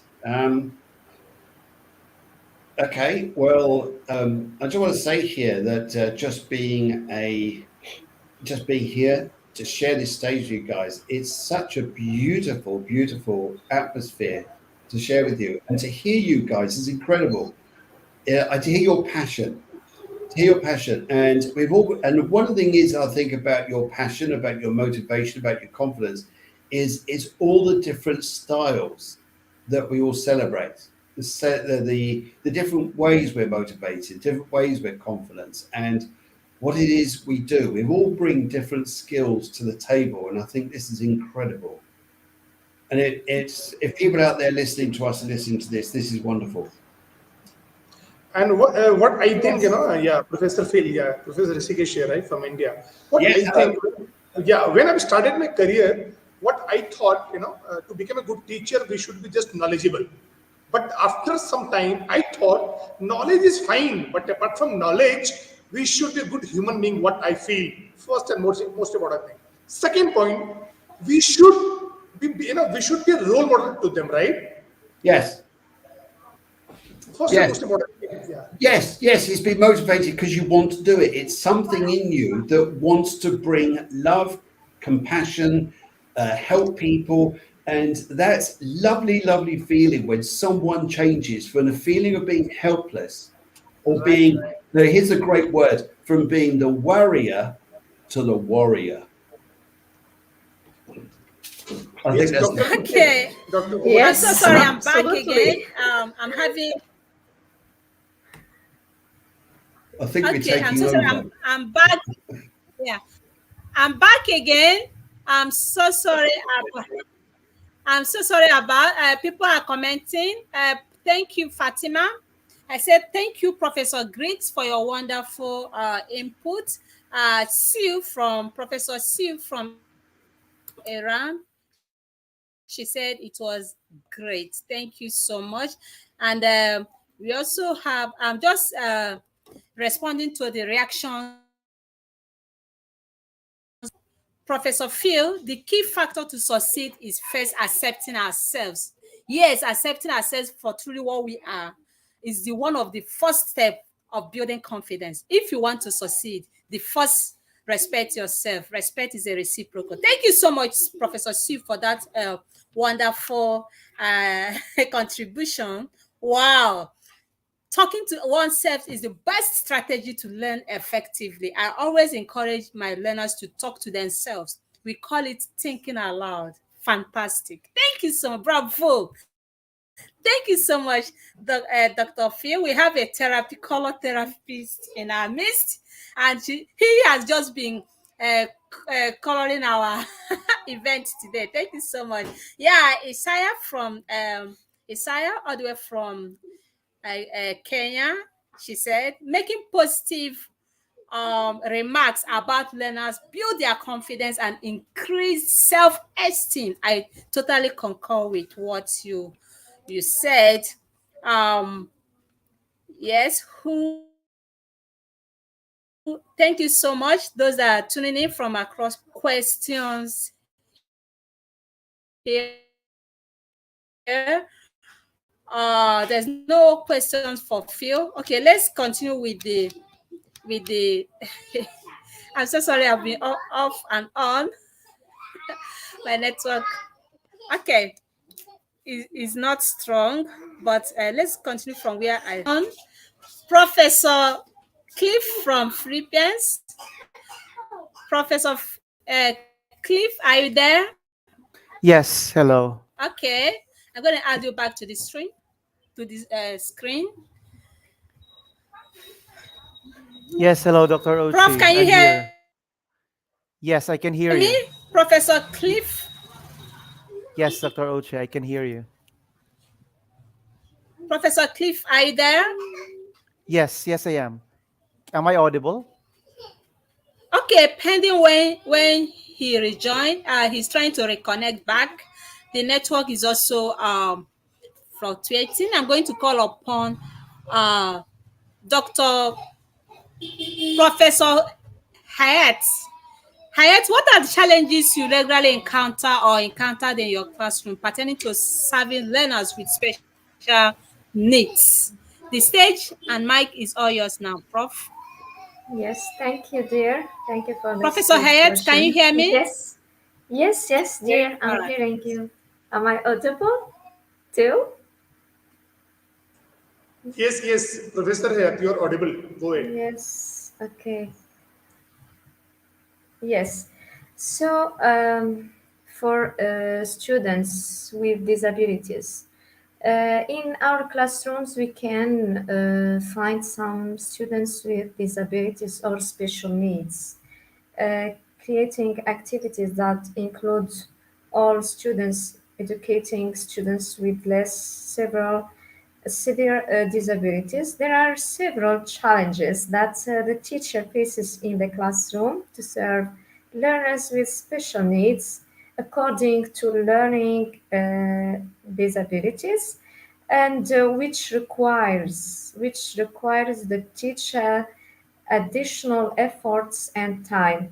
That's why, for example, me, I use the theater and reading club to solve some difficulties and communicate also to the parents as well.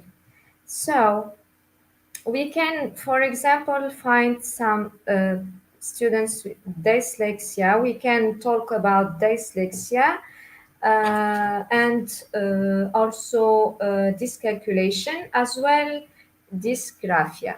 So for we should take some pedagogical adaptation. For dyslexia, I gave short and precise instructions. I allow extra time for reading or writing, facilitate note taking or accept course recording. Do not give texts that are too long to read. Valuing progress when they do some efforts to progress, we can evaluate. I also evaluate them. I give them some presents or some certificates, and I encourage them to progress again. Define achievable goals with the students. Simplify instructions with short sentences and simple words, and also avoid double meaning. Divide complex instructions into sub steps. We should, as educators and teachers, we should be patient in the face of the showness and the errors. For dysgraphia, I think most of students have this trouble. It is a disorder that affects the writing and its layout. I should not penalize spelling. We should, as educator, accept poorly written or misspelled answers. Allow note taking in mind map, taking notes or taking in mind map or observations and logos. Give the handouts course on course materials. Give more time for evaluations or enlighten the exercises.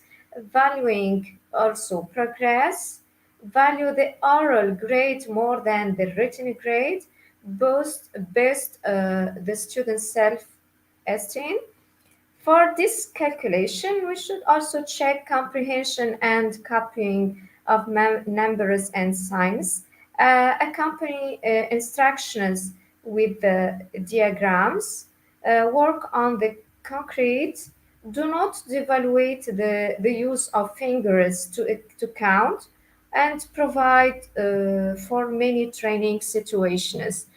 uh, I think that students with special needs should take some times. That's why I can repeat again. I use the theater and reading club to solve some difficulties. I find it better for these students. uh, they can enhance their competencies. They can when they can be shy in the classroom, then in the club they can do many activities. They can uh, have opportunities to learn more about something that not be good in the classroom. They can enhance their knowledge. That's all, dear. Hello, dear Uchi. Hello. I think Professor, yeah, I think she's getting Yeah, some issues. Yeah, she's I getting some think issues. me too. I can't use my camera. Also, I have network. My network was not good today. I don't know why. We Also, lost her connection. I think there's some network issue. Yeah. yeah. Then special needs can be in primary schools when we take attention, when pay attention in these people, they can the best. They can do best in secondary and uh, upcoming learn, because if not, we can also talk to parents to help us as educators, um, to help their to talk about the point some points about their children. That's why also the principal, other students, they can help them. We can collaborate as teachers in the same school, um, to deal with these problems too. That's all. I think as well, but what you're saying is very, very true. And often find that special needs children or people are often exceptionally talented in different ways, Yeah, um, by things they can see, things they can draw, things they can develop. yeah. I think that's a huge skill set, although their social skills may be affected. We should give them a chance to learn also with their classmates, because some students were rejected by their classmates. Why? Because they can't learn, they can't read, or that we should make. That's why I make heterogeneous groups in the classroom to help each other. They can help each other as well. They should accept each other.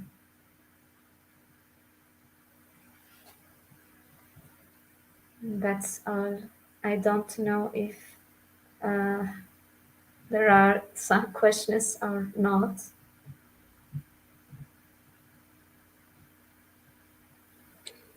Do you have a lot of children there, for example, who have autism, perhaps? Yes, Yes, I find that working with autistic people, that providing you give yes. them what they like is a regular pattern, Mm, a set routine, so they know exactly where they sit in the same chair, perhaps, and they need a routine. But their gifts of maybe what they learn and what they can do, whether it's through maths, memory, or something else, their gifts can be incredible.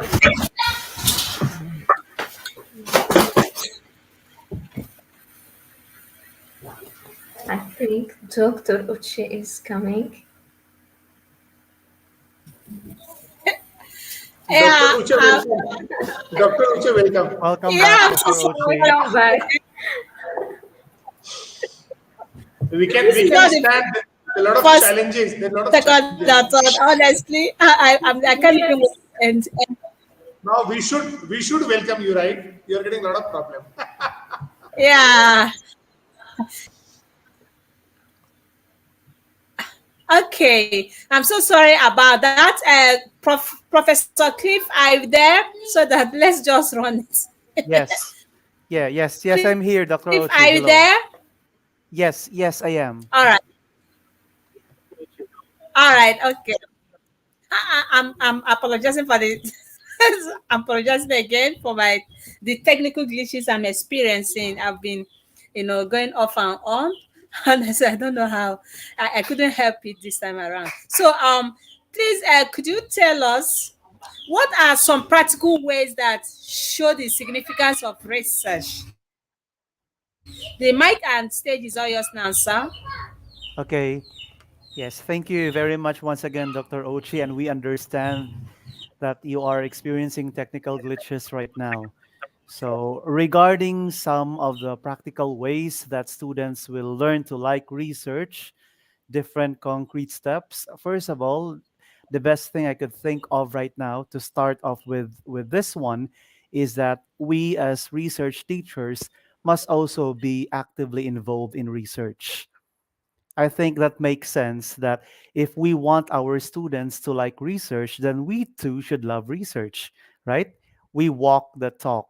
I know that research is difficult, especially for starters, but in order to actually encourage them and motivate them to like research, well, we could always start with something that's very basic, something that's very simple, just in order for the students to let them wear their thinking hats, if I may say. An example of a simple case could probably be like online learning in the new normal. We could probably discuss the advantages or the disadvantages of online learning because I think they can relate to that. Everybody, it seems, can relate to that. So maybe we could start off by asking our students, like, what do you think are some of the advantages of online learning? The new normal. You could call someone, okay, yes, John, yes, Alice, yes, Peter, right? Let them talk. And the easier the questions are, the better they are able to answer because they can feel that they are not pressured. Once they feel relaxed, then the confidence level will rise. And that's what we want for our students to do because we want them to be engaged. And of course, we being active and alert and enthusiastic, all of these traits are already given in us teachers. So we want to draw out their opinions, their perspectives, and perhaps we could write the answer of one student on the board, another answer, we write them on the board. Once they see their answers written on the board, they feel special that their answers are recognized. It may be so simple, it may be so basic, but I think that's very important. Just like what Dr. Griggs or Dr. Phil mentioned earlier, that confidence, once they are empowered, then they will feel like, wow, my ideas are being recognized by my professor. So I will participate more, right? And then after we have exhausted answers from our students, so maybe we can go to the disadvantages of online learning in the new normal. And once we're able to get their perspectives and opinions, I'm sure many of them can think of disadvantages of online learning. They couldn't focus more on the lesson. Maybe it has something to do with technical problems or issues, maybe internet access, and many other things. So we could actually ask them now, based on these answers that you have given me, and you could see these answers on the board. Now, What do you think are some of the factors why that is the case? So, asking things like that could help them, could stimulate their minds. And that's when we can insert the value and significance of research. We can talk about them, okay, this is a problem, this is a social issue. Now, what particular issue or problem you want to know more? That's where research comes in. That's where we can actually tell them about the statement of the problem and many other things. Because once we establish that learning, that desire, then their minds will be on fire. Once their minds will be on fire, they will say, "Wow, I thought research is difficult. I'm wrong. Research is not that difficult at all. It's challenging, yes, but not necessarily difficult." So we as teachers can bring out that fire in them. That's These are very practical ways. And of course, once you group them together for a start, they have this feeling that once they are together with their classmates or group mates, then the process of collaboration and encouragement will be there, because they will help one another in solving a difficult task or a challenging task. So inputs will be there.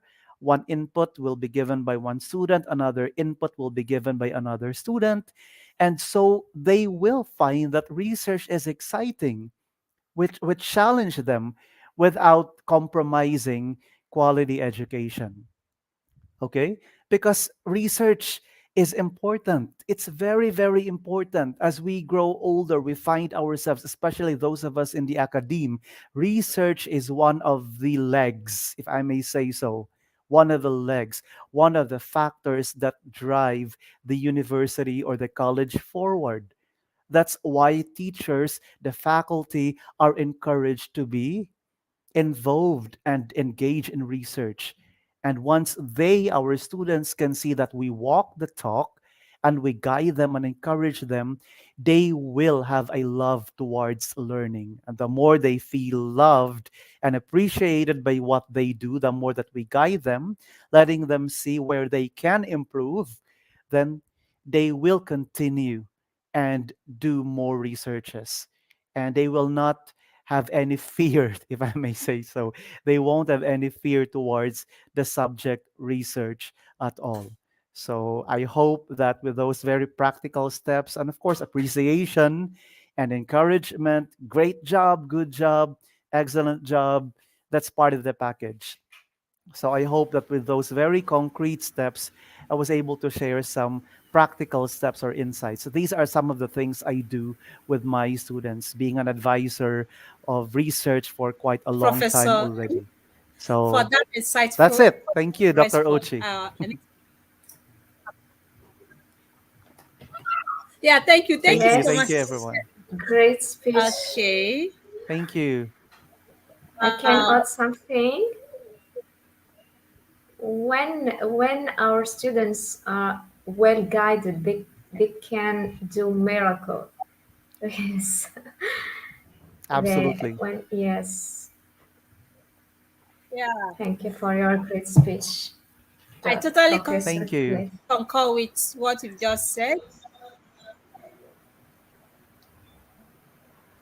I'm hearing. I think Hello, without can you hear research, me? Yes. yes, yes, Yeah. Dr. Uche, we can Yes. hear you. Okay, you can hear me. Oh, thank you so much, Professor Cliff, for that insightful response on My how, pleasure. I mean, the practical ways that show the significance of research. Honestly, we as a teacher or in education sector, we should try to imbibe the researching skills. By so doing, we are going to transfer the knowledge back to our student or diverse learners to possess the researching skills. Is very, very important to live in a connected and globalized world of ours. And I think they're going to go a long way. Possessing researching skills is one of the core values of 21st century learning skills. Thank you so much for that insightful input. Please let me call upon the next panelist that we have the stage now before my network kicks me out. Professor Rishikesh from India. Could you please share with us how do students handle, handle student problems? How do you handle the student problems in the competitive environment of ours? The stage is all yours now, sir. Yeah, thank you so much, Dr. Uche. And really, Hello, can you hear me? yes, yes, your voice is audible. My voice is clear to you all. Dr. Uche, can you hear me? Yeah, I was listening, Professor Cliff, really, I appreciate, his thought. I think without research, we can't do anything. If there is a problem, it means the research means what there is a problem, and as a researcher, we should find out the best solution. So now, if we talk about what kind of problems they all are facing in this competitive era, I'll say first and most important thing is it may be if we talk about the attitude is the entirely different. I'll tell you right now. There is a one concept already you all know about this concept. There is a ask principle: attitude, skill, and knowledge. In this competitive era, when we talk about we should know what is the qualification required for that industry, or maybe what skill set is required. Attitude is important. What I think it means, what is the actual meaning of attitude? It doesn't mean what is your behavior. I'll tell you. It's in a combination of different factors. We can say right now. Let's example in my family. There is a problem of money, right? Or in some other case, there's a problem of behavior. So the moment when I'll go for higher education, so if my thought process is not clear, right, what I want to become, or maybe what is my dream, it may be on a knowledge, it may be on a passion, it may be on a relationship, it may be on a attitude, it may be on a skill, it may be on a knowledge, it may be on a network. Network doesn't mean online network, I'll tell you. It's about individual network. So as a person, when I started, if we'll talk about my session, what I do believe, I do believe in that. In first session, I think, we should not deliver some session. We should discuss with them. What is their expectation? They face a lot of challenges, I'll tell you. They're facing challenges means, we know, there is a father, mother of information called as a Google. We can Google anything. Google can give you that information, but if we talk about execution, as a person, you should do it. So again, there is a problem of execution. So as a facilitator, as a faculty, as a teacher, it is our responsibility to facilitate them with the right approach, with the right direction, with the right attitude, with the right knowledge, with the right skill set. We can develop that skill set with them, right? So identification was there already discussed. Now, most important thing as a person, when I, if they're facing like, there is an interpersonal skill, right? We talk about it. May be my behavior is entirely different. I can't cope up with that problem. So what I do basically, I first, try to identify what is their problem right now. So once there is a problem, we should talk about solution, right? So now, if problem is right, we can find out the best solution, and there is a research. I'm agree with Professor Clip, the way he was explaining. In each and every case, we can do a lot of research. Without research, we can't do anything. In family also, there is some problem, right? We deal in a very different manner. But while working at some place, we react. So first and most important thing, if you want some solution, don't react. You should respond according to situation. What is the meaning of respond right now? As a person, when I'm responding you, what does it mean? Already, I have, listened you right now. So once you will start developing your listening skill, we can, develop some skill set, and in the coming days, maybe you are not going to face any problem. Problem is of what? It's about exam fear. It's about relationship. It's about job. It's about business. It's about attitude. It's about knowledge. It's about your own, thought process. So we can develop in that way, right? I'll share with a small case. Please permit me, Dr. Uche. In 2011, when I was working with some different institution for the MBA college, one girl, she came to me and she started weeping. Sir, I can't complete my MBA. There is a lot of challenges. I have not studied this subject, so I know I can't score good marks in that paper. After doing MBA, there is no scope. Then what I have done, I'll tell you now. I called some alumni or maybe a senior, right? And I requested them, please give her all the information. What is your achievements? So once as a person, if you want to do something, try to celebrate your small achievements in a very big manner. What I feel. Success doesn't mean I should go to five-star hotel or I should travel for some an enjoyment purpose. It may be as a person we can enjoy. So as a teacher, I'll tell you how I deal with that kind of problem. If I'm happy, if I'm energetic, if I'm motivated, if I'm passionate, if I'm energetic, so I can develop that skill set. So knowledge is the first priority if I'm a knowledgeable, right? So what I do, if your concept is clear, you can do anything in your life. So don't talk about just, sir, I'm knowledgeable, I can do anything. No. Be humble right now. If you're humble, you can analyze any problem in a different manner, and you can provide himself or herself and provide this solution right now. So that is my insight and what I believe. I'll tell you. If you are intelligent, and what is the purpose of education? Education is not about just getting a degree. Degree is a piece of paper. If as a person, if I want to do something, let's example, I want to learn some language, or I want to I want to learn how to communicate in English, or I want to learn how to address some audience. So what is my problem right now? I need to identify first, and after identifying, I should work on that. Then I should start practicing a lot of maybe on multiple times. I should do it. So first and most important thing, we should start focusing on that problem. Then we should discuss on solution. I always develop some skill set in them. Okay, please identify. Second, what is again there is a problem like, sir, I can't do it. There's a lot of challenges. We know, my dear friend, there is challenges, but there is opportunity also. And I always motivate them. Try to spend your time with the quality people is important. Don't spend your time with the person who don't have big who is not ambitious, or maybe he or she is not good in terms of thought process, in terms of knowledge, in terms of behavior. So if I'm spending my quality time with the quality people, no doubt I can learn anything, I can develop anything, I can do anything. So that is my mantra to you all, audience. So thank you so much. Over to you, Dr. Uche. Yes,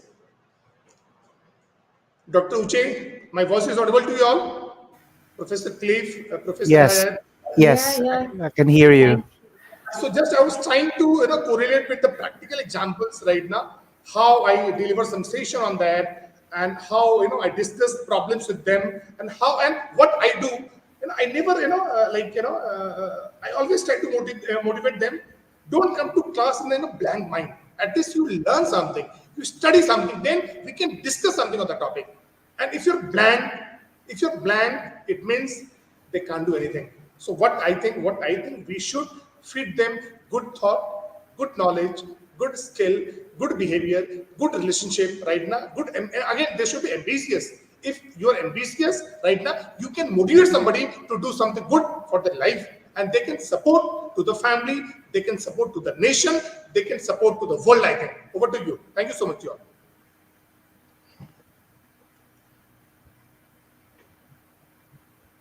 Super passionate. Thank you for sharing your speech. Really appreciate it. I learned a lot today from you, panelists. Wonderful panelists, really. Same feeling here, Professor. Yeah. I'm Thank really you. honored to be speaking alongside with you all, brilliant speakers, Thank very you. deep insights as well. Yes. I agree. I'm really touched and feel blessed to be part of this with you all. It's brilliant. And Professor Rich, Yes. Yes. beautiful. That was beautiful. Yes, you've got passion, my friend. You've got passion. Yes. Yes. Thank you so much. No, it's lovely. A lot of energy. Oh Yes, yes, agree. I Yes. agree. yes. Yes. You should And go on. when sir, Professor Cliff and Professor, Phil Grease, I'm in a classroom. You can see, right? I'm in a Yeah, classroom. Yeah. yeah. Ah, yes, I can see. So I can Yes. feel, I'm taking session right now, and I'm Yes. enjoying my session. Okay, If you that's why had I've chosen this place. That's why I've chosen this place for my session. I'll tell you. if you had a class with you right now, they'd be roaring, Yes. roaring to success. It's your all blessings. I want blessings from you all, right? Respected guests and Doctor, my dear friend Dr. Uche, right? Really, and thanks for giving us an opportunity. Really, really, I've enjoyed my session, right? Thank you all. You know, I've just spoken to Professor Cliff and also to Professor Hayat, and we all want to be in your class. So there we go. We're coming over. Yeah. Brilliant, your, lovely, your energy is really infectious. yes. Yes. absolutely. Thank you so much, sir. Thank you so much. Thank you so much for your blessings, sir. Thank you. Yes, your Yeah, school must. you talk. Sorry. Yeah. Yes, yes, go Sorry. ahead. No. No, Oh, you go. yes. Thank you. Prof. Kamar, Professor Kamar, you talk from heart, really. You know, as teachers, we also teach from heart. We talk from heart. We do everything from heart. So if you are doing anything from heart, again, we should feel whatever work we are doing now, we are satisfied. Yes. Again, satisfaction is the most important thing, what I believe. Satisfaction means whatever work we all are doing, we should Yes. give our 100%. And if we are not giving 100%, it means we are cheating right now. So we are not cheating others, we are cheating ourselves right now. Yes. Yes, I agree. I agree. Yes. I agree. If you give, and it's a good thing when you get 100%, and even if you get 60, 70.